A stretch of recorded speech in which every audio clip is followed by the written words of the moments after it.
José Guadalupe Esparza Jiménez, le leader de Bronco, est l'une des figures les plus connues et les plus appréciées de la musique régionale mexicaine, avec plus de 40 ans d'expérience professionnelle.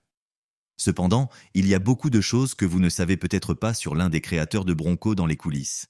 Lupe a connu des difficultés très tôt en raison de ses origines modestes. Jeune homme, il a souffert d'un manque d'estime de soi et s'est senti humilié lorsqu'il n'a pas été autorisé à recevoir un prix parce qu'on lui avait dit qu'il n'était pas beau sur les photos. Ce n'était là qu'une des nombreuses difficultés qu'il a rencontrées tout au long de son parcours. Aujourd'hui, à près de 70 ans, Lupe Esparza s'ouvre enfin sur ses défis et révèle plus de choses sur sa vie que les gens n'en ont jamais su. Mais où tout cela a-t-il commencé et comment est-il devenu une légende ? Pour mieux comprendre l'homme de l'ombre, revenons sur sa carrière. Commençons par ses premiers pas. Le 12 octobre 1994, José Guadalupe Esparza Jiménez, plus connu sous le nom de Lupe Esparza, naît à Galeano, une petite ville de Durango, au Mexique. Galeano était loin des avancées technologiques et ne disposait pas des commodités modernes telles que l'électricité ou l'eau courante. Lupe est le fils aîné de Calixto Esparza Uve et de Jiménez Ramirez, qui n'étaient pas présents. Lupe a passé son enfance et sa jeunesse à Apodaca, Nuevo León, où son père s'est installé en 1962, alors qu'il n'avait que 8 ans. Lupe a passé son enfance à Apodaca, une ville du Nuevo León. C'est là qu'elle est allée à l'école et qu'elle a rencontré les problèmes typiques de l'adolescence. Malgré ses succès ultérieurs, Lupe a eu des problèmes scolaires, en particulier dans les cours de chant, où elle a toujours eu de mauvaises notes. Elle était souvent critiquée et avait très peur de se produire en public. Lupe a déclaré plus tard « J'avoue que la musique n'était pas dans mes cordes. » À l'école, il y avait une matière que l'on devait réussir en chantant. Il n'a essuyé que des critiques dans ce domaine. Il avait peur de sortir et de chanter, mais le destin avait d'autres projets pour lui. Lupe a rencontré ses futurs camarades de groupe au lycée, bien qu'à l'époque il n'ait pas eu la moindre idée de ce qui les attendait. Même s'il n'était pas encore conscient de leur potentiel, le groupe d'amis partageait une passion pour la musique. Au début, ils ont connu l'incertitude et le doute. Personne ne s'attendait à ce que leur carrière musicale débouche sur quelque chose d'important. Malgré ces obstacles, ils ont continué à développer leur talent et leur passion, semant sans savoir ce qui allait devenir une carrière couronnée de succès. Lupe a travaillé comme ouvrier avant de se consacrer entièrement à la musique, exerçant divers métiers pour subvenir aux besoins de sa famille. Guadalupe Esparza a souvent été renvoyée en raison de son amour pour la musique. Elle avait déjà commencé à jouer lors d'événements privés et, lorsqu'elle avait le choix entre chanter et travailler, elle choisissait toujours de chanter. Lupe estimait qu'il était plus facile de trouver un autre emploi que de remplacer un membre du groupe. Malgré les difficultés, la musique a commencé à couler pour lui. L'attention excessive qu'il porte à sa musique lui vaut d'être renvoyé fréquemment de son emploi. Depuis le lycée, il a cherché des occasions de se produire en tant que chanteur dans des fêtes où il ne gagnait rien et payait même son propre matériel. À l'époque, chanter était un rêve pour eux, pas un travail, et leur apportait une grande satisfaction. Ils n'auraient jamais pensé que leur entreprise deviendrait aussi importante. Jamais. Après de nombreux efforts, Lupe Esparza a connu son premier grand succès avec la chanson Sergio el Bailador. Cette chanson marque un tournant et s'inspire d'un personnage réel, Sergio, qui était le fan le plus fidèle de Lupe et qui accompagnait le groupe partout. Sergio était toujours avec sa petite amie, dansant et aidant le groupe même dans les moments difficiles. Bronco était porté par Sergio el Bailador qui les emmenait dans tout le pays. Tout a commencé à changer lorsque le groupe a commencé à être géré de manière professionnelle. Les membres du groupe Bronco n'étaient que des adolescents lorsqu'ils ont commencé. Cependant, au moment de l'accomplissement, les membres avaient déjà vécu 15 années de difficultés et de transformations dans leur vie, certains d'entre eux ayant même fondé une famille. Au fur et à mesure qu'ils gagnaient en popularité, ils ont dû s'adapter aux attentes de leur public et de leur direction. Lupe Esparza a révélé que leur manager les a poussés à faire de fausses déclarations sur leur âge et leur situation de famille afin de plaire à un public plus large. Par exemple, on a dit à Lupe qu'il se présentait comme un homme célibataire de 26 ans, alors qu'il en avait en réalité 36 et qu'il avait une famille. Les membres des gangs recevaient des instructions sur la manière de s'habiller et de se comporter, ce qui a conduit à cette tromperie de l'image publique. Un fait précis attire l'attention sur l'importance de ces manipulations. Lupe, d'un naturel timide et issu d'une famille modeste, s'est fait piéger en prenant des photos torse nu pour un magazine appelé Somos. Par la suite, le magazine a publié une édition intitulée « Les 50 galants les plus recherchés d'Amérique latine », dans laquelle Lup figurait de manière surprenante. L'image qu'il se fait de lui-même est loin d'être la même. Dans les premières années de Bronco, la vie était simple et la camaraderie très forte. Les membres du groupe partagèrent souvent une petite chambre avec seulement 2 lits, et même Lup Esparza partageait un lit avec Choche. Un sentiment de fraternité s'est développé entre eux du fait de cette proximité. Cependant, la dynamique du groupe a commencé à changer au fur et à mesure que le groupe rencontrait plus de succès et que l'argent commençait à couler. Les membres ont éprouvé de la jalousie professionnelle et de l'envie, croyant parfois que d'autres avaient plus d'adeptes ou recevaient plus d'attention. La popularité croissante de Bronco s'accompagne de difficultés dans leurs relations. Lup Esparza se souvient qu'au fur et à mesure que les intérêts personnels et les tensions apparaissaient, l'unité du groupe commençait à se fissurer. Il fait remarquer que, comme l'aspect commercial prévaut souvent dans le monde de la musique, les vrais compères ou frères et sœurs sont rares. Lup a apporté de nombreuses contributions importantes en chantant, en dansant, en écrivant des chansons et en jouant de la basse, mais il estimait que sa rémunération était la même que celle d'autres personnes qui n'avaient pas autant contribué. Cette situation a donné lieu à un conflit. Les tensions ont fini par séparer les 2 groupes. Bien que les membres n'aient pas révélé publiquement les raisons exactes de leur séparation, ils ont tous suivi des voies différentes, pensant qu'ils pourraient poursuivre leur carrière sans problème.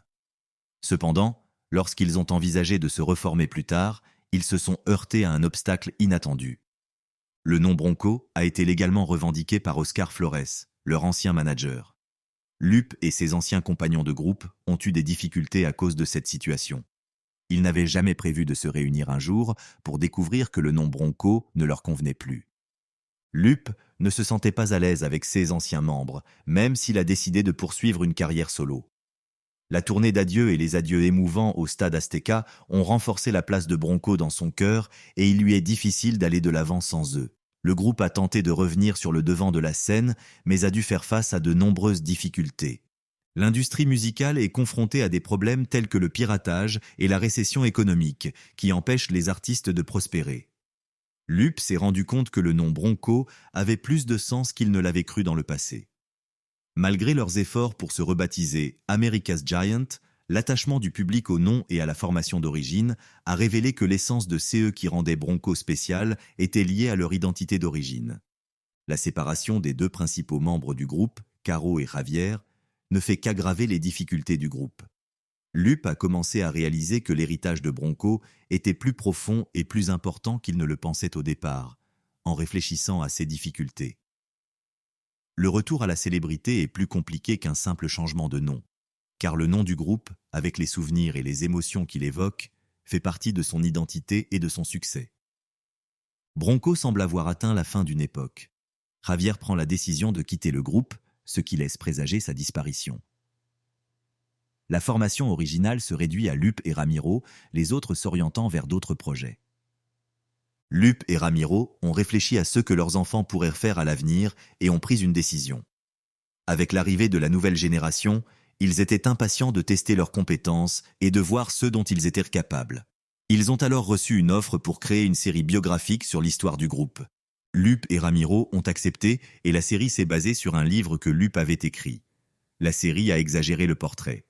Lup était décrit comme un leader exceptionnel, mais ce n'était pas tout à fait vrai pour lui.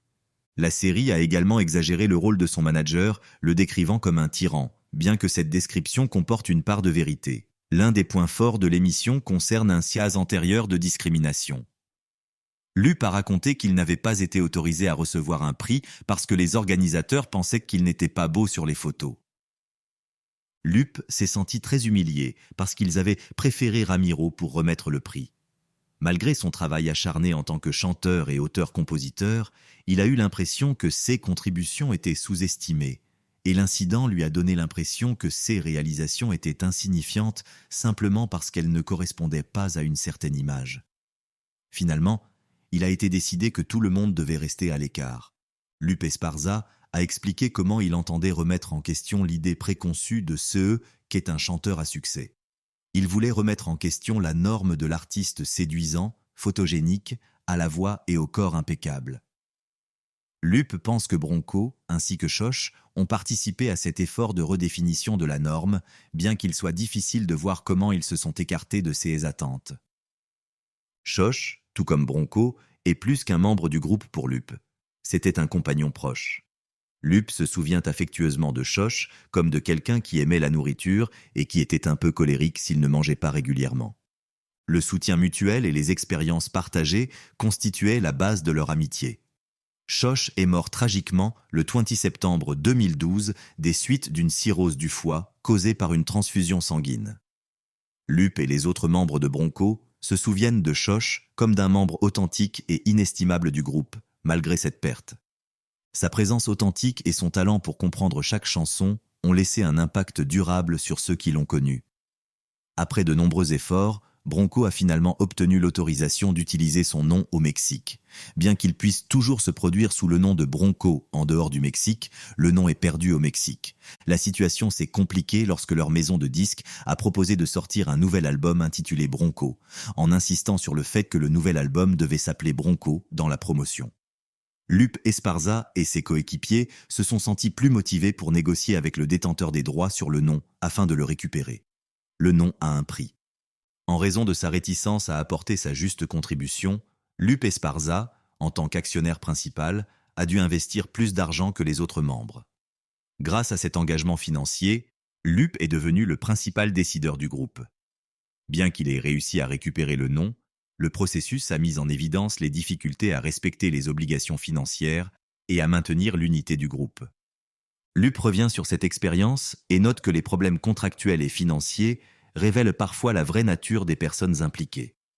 Comme le dit le proverbe, c'est celui qui paie les mariachis qui décide, ceux qui investissent dans un projet ont souvent une grande influence sur le résultat. Lup Esparza a subi une grande perte lorsque sa relation avec Ramiro Delgado, un autre membre des Broncos, a pris fin. Lup a été très déçu que leur camaraderie, à laquelle il attachait une grande importance, n'ait pas été à la hauteur de ses attentes. Il s'est rendu compte que dans l'industrie musicale, malgré leurs liens étroits, les intérêts commerciaux l'emportaient souvent sur les liens personnels. Lup estime qu'il n'a pas suffisamment soutenu Ramiro, qui a quitté Bronco en raison de problèmes de santé. Ramiro avait exprimé sa frustration en disant qu'il s'attendait à une aide plus importante de la part de Lup pendant ses problèmes de santé, notamment en raison des conditions difficiles auxquelles il était confronté lors des spectacles en haute altitude. En réponse, Lup a proposé une aide pratique et a recommandé à Ramiro de s'adresser à son avocat pour régler ses problèmes.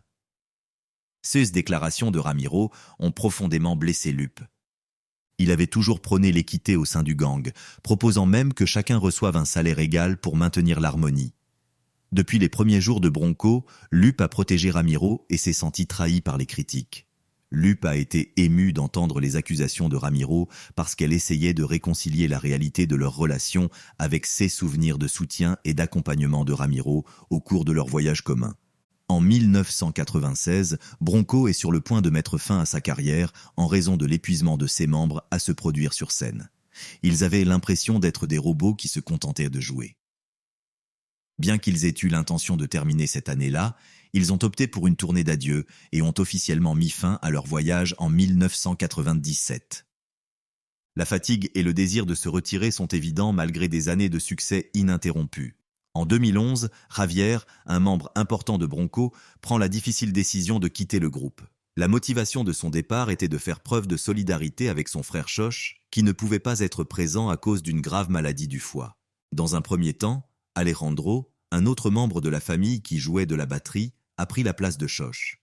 La participation d'Alejandro à la tournée américaine a été bien accueillie, ce qui a temporairement résolu les changements dans le line-up. Cependant, Lup Esparza a pris une décision controversée lorsque la santé de Schoch s'est détériorée. Malgré le manque d'expérience de son fils à la batterie et sa préférence pour le son du groupe, il décide d'engager son fils pour occuper le poste vacant de batteur. Javier s'oppose à ce choix car il pense que la nouvelle formation avec le fils de Lup comme batteur menace le son et la qualité de Bronco. Javier ne se sentait pas à l'aise avec la direction que prenait le groupe et décida finalement de le quitter. Il n'a pas demandé d'accord formel ni de compensation. Insatisfait de la façon dont la dynamique du groupe avait changé, il est simplement parti. Lupe Esparza a commenté le moment où il a dit au revoir à Bronco. Bronco est de retour sur la route avec sa nouvelle tournée. Los Caballos ont repris la route après un hiatus de 2 ans en raison de restrictions dues à la crise sanitaire en cours. La tournée leur permettra de rencontrer leurs fans dans tout le pays. Lupe Esparza, le leader du groupe, s'est félicité de sa longue et fructueuse carrière lors de la conférence de presse annonçant la tournée. « Je chante depuis plus de 45 ans », a-t-il déclaré en évoquant son amour de la scène. Lors de cet événement, Esparza, qui a connu des succès tels que Con Zapatos de Tacón et Sergio el Bailador, a évoqué la possibilité de prendre sa retraite à l'avenir. Il a admis qu'il n'avait pas toujours pris soin de sa voix, ignorant souvent des conseils tels que ne pas avoir froid ou chaud. « J'ai toujours eu une voix naturelle et cela n'a pas changé », a-t-il déclaré. Malgré cela, Esparza admet que lorsque le moment sera venu pour lui de prendre sa retraite, cela lui paraîtra évident. « Si le moment arrive où ma voix n'est plus la même qu'avant, je comprendrai qu'il est temps de dire au revoir. » Il se retirera reconnaissant des applaudissements et de l'affection qu'il a reçue. À l'âge de 69 ans, il est toujours dévoué à son travail et très reconnaissant envers ses fans. Pour l'instant, Esparza est pleine de vitalité et continue à montrer un grand enthousiasme pour son travail.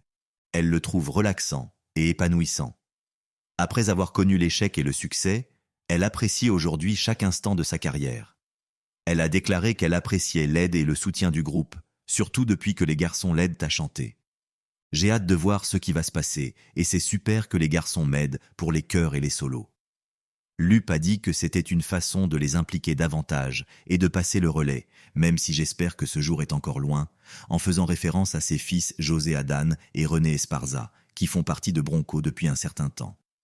Au début des années 1980, José Guadalupe Esparza a commencé sa carrière musicale avec Bronco, et le groupe est devenu un groupe connu dans le genre régional mexicain. Lupe reste le seul membre originel à se produire malgré les difficultés rencontrées. Il reconnaît que les préférences musicales changent avec le temps. « Je devrais être un professionnel maintenant, avec 4 décennies d'expérience. Avant que mes fils ne rejoignent Bronco, j'avais mon propre studio d'enregistrement, mais je n'ai jamais pris la peine d'apprendre à utiliser l'équipement. » Lors de l'émission de Première Main, il a déclaré « Maintenant, j'apprends enfin à utiliser Pro Tools. » Interrogé sur la manière d'atteindre de nouveaux fans de musique, Lupe a souligné que le défi ne concernait que ceux qui ne font rien. Selon elle, c'est difficile pour ceux qui ne font pas d'efforts ou qui ne défendent pas leur place. Lupe Esparza continue de diriger le groupe qui a été le plus rémunérateur du Mexique, réalisant les rêves de 4 adolescents qui ont surmonté de nombreux défis pour devenir des légendes de l'histoire de la musique, même si les membres originaux de Bronco ne sont plus ensemble. Lupe Esparza admet qu'il refuse de regarder la série Bronco parce qu'elle génère des souvenirs pénibles et provoque des émotions intenses. Il est encore affecté par les difficultés qu'ils ont rencontrées pour se faire une place dans l'industrie musicale. Lupe mène une vie différente dans son ranch, où il élève des chevaux et a beaucoup d'argent. Bien que les membres survivants de Bronco aient pris des chemins différents, ils se souviennent avec tendresse de leurs années de succès. Le respect mutuel et l'admiration pour leur succès commun demeurent, même s'il n'y a plus de lien personnel entre eux. Le géant américain, également connu sous le nom d'America, est un témoignage du pouvoir de l'effort et de la détermination. En impliquant ses enfants dans un projet familial, Lupe Esparza a transformé son rêve en réalité, réalisant ainsi ce que de nombreux parents espèrent. Bronco continue d'attirer du monde à ses spectacles, même s'il n'a pas le même succès qu'auparavant. Quoi qu'il en soit, les descendants de Lupe ont la possibilité de perpétuer l'héritage de ce jeune homme ambitieux qui a défié les stéréotypes musicaux et est devenu l'un des musiciens les plus importants et les plus respectés du Mexique. Que pensez-vous des révélations faites par Lupe Esparza et de sa relation avec Bronco? Faites-nous part de vos réflexions dans les commentaires ci-dessous. N'oubliez pas d'aimer et de vous abonner pour plus de contenu à l'avenir. Rendez-vous dans la prochaine vidéo.